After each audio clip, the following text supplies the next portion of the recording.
guys, and welcome to my studio.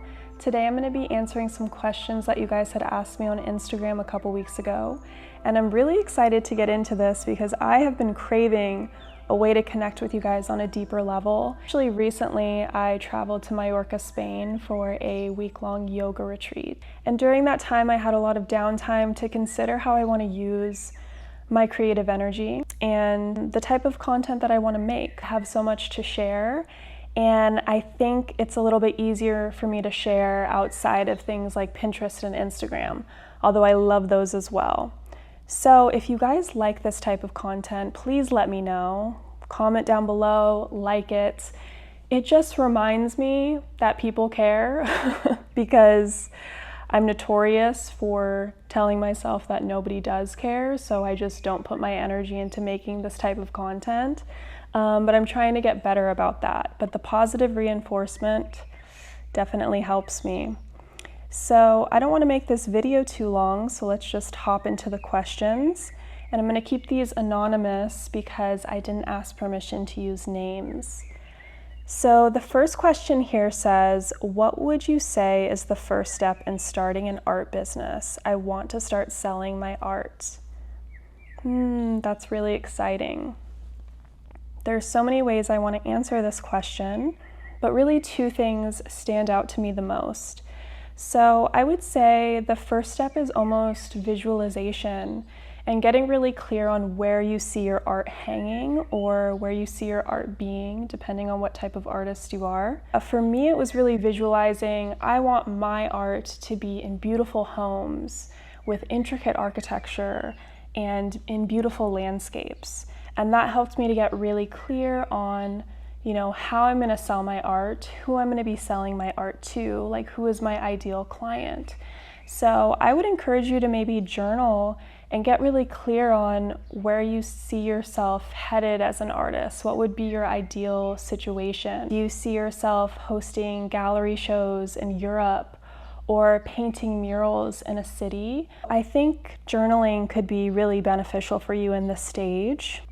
The second thing, which actually probably comes before even the visualization, is just getting really comfortable, like calling yourself an artist. When you introduce yourself to someone, being confident saying, hey, I'm so-and-so and I'm an artist, because that in itself can open up so many opportunities, build so many relationships, and plant so many seeds that you'll see the fruit of, down the line.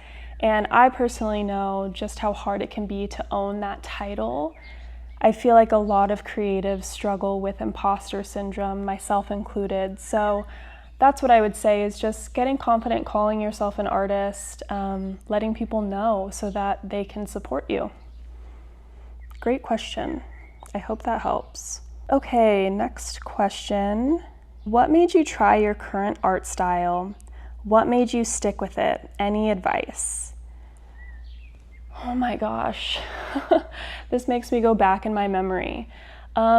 So I don't know if I could pinpoint like an exact, I can't remember exactly where I started, but in a general sense, I do remember I was always drawn to very fluid, organic, abstract works.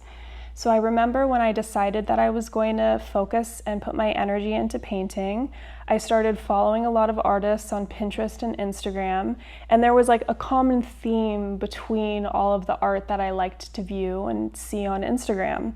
So that made me get clear on like, okay, I'm obviously attracted to this type of work, so what's gonna be my medium? And I experimented with a lot of different mediums, but the first one I remember that's kind of like the starting point into the evolution of my current style is I would do a lot of resin art. So I would pour resin with pigment onto canvas, and then you flame it with a torch, and it creates this really pretty effect. It's just quite messy, and I had no space to do this in before. I would do it in my apartment garage, which technically I was not supposed to be doing that, and I did absolutely get resin everywhere.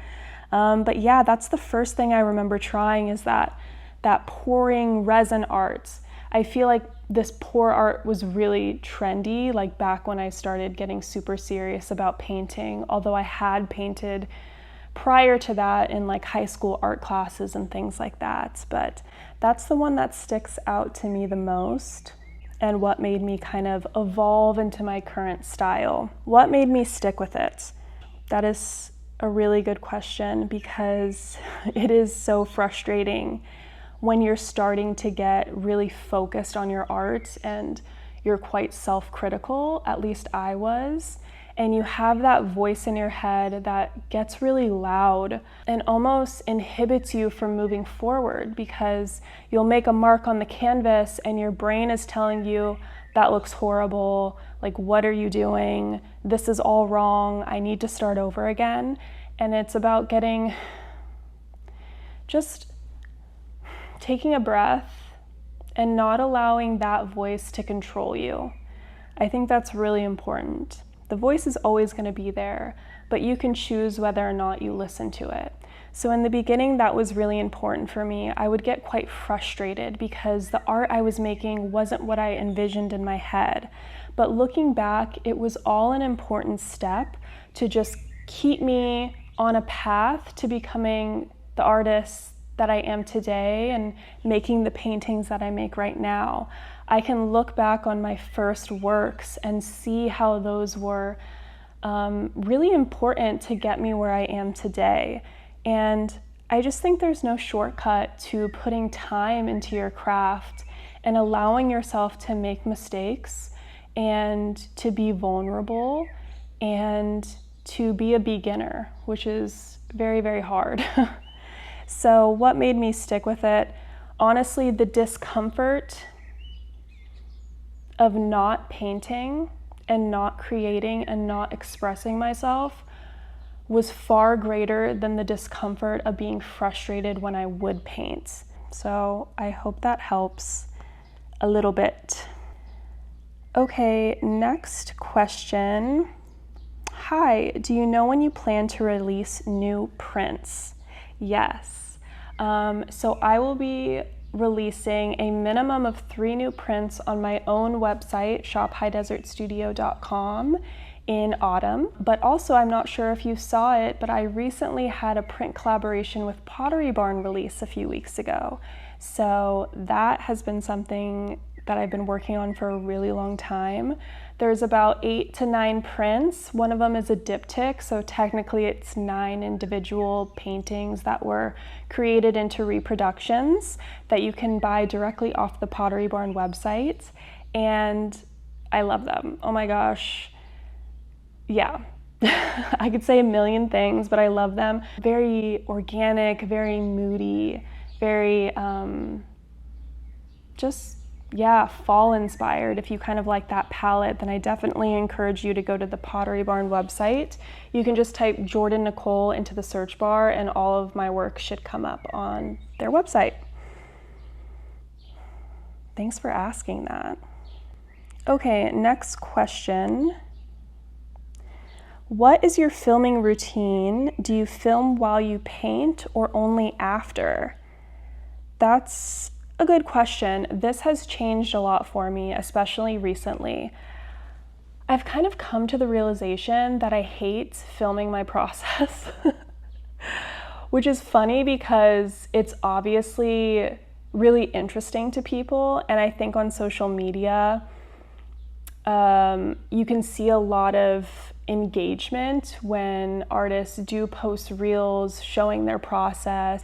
For me, it takes me out of the experience. So even right now, like talking to my camera, I feel super uncomfortable because there's just a barrier between having something that's recording you. So for me in the beginning, everybody wanted to see my process. I was seeing other artists get a lot of engagement and followers from sharing their process. So I started thinking like, oh, maybe I need to show people, but I never felt comfortable and natural filming my process. For me, when I paint, it's quite an intimate process. It's something where I have to be really present and I don't want to be thinking about anything else. I turn my phone on airplane mode. I'm very hard to reach when I'm painting because I just need to be in it, because I need to hear what wants to come through in a sense. And everybody's process is different, so this could be so completely opposite from how you operate. But for me, I've just had to accept I don't necessarily feel super comfortable at this moment in time recording myself. Maybe that will change down the line. Or maybe, which I have been considering, that I'm gonna do a different offering where if you wanna learn from me in that way, you can, but it won't be for everyone, just to go on my page and see. So I personally will film when I'm at a good pausing place or after. So I'm kind of out of that flow state and I can take a breath and be like, okay, I'm gonna take some content. Obviously I appreciate it's so beautiful and mysterious. Oh my gosh. I'll just do a couple more because I don't want to make this video too long. But someone asked, what tip would you give to someone trying to build their following and get more buyers? The thing we all want. I don't know if I'm the best person to ask about building a following because my following grows at a snail's pace. But honestly, I feel like my following is quite potent, so it's quality over quantity. Although I know it feels really good to be building up a following, it makes you feel established. So, I would say no matter what type of artist you are, whether you do have gallery representation or you're selling directly on your own website, I think it's important to have a personal brand. And I think that's just good for anybody, whether you're an artist or not. So having a really cohesive brand, I think, helps in building a following, and then also having direction as an artist. And then to get more buyers, I would say getting out there and meeting people face to face. I think it's really easy, especially when you start to see success with selling work online, through social media, getting traction on your website if that's how you sell. It could be really easy to just kind of sit back and wait for things to come to you, but I think it's really important to get out there and make connections with people and have in-person relationships.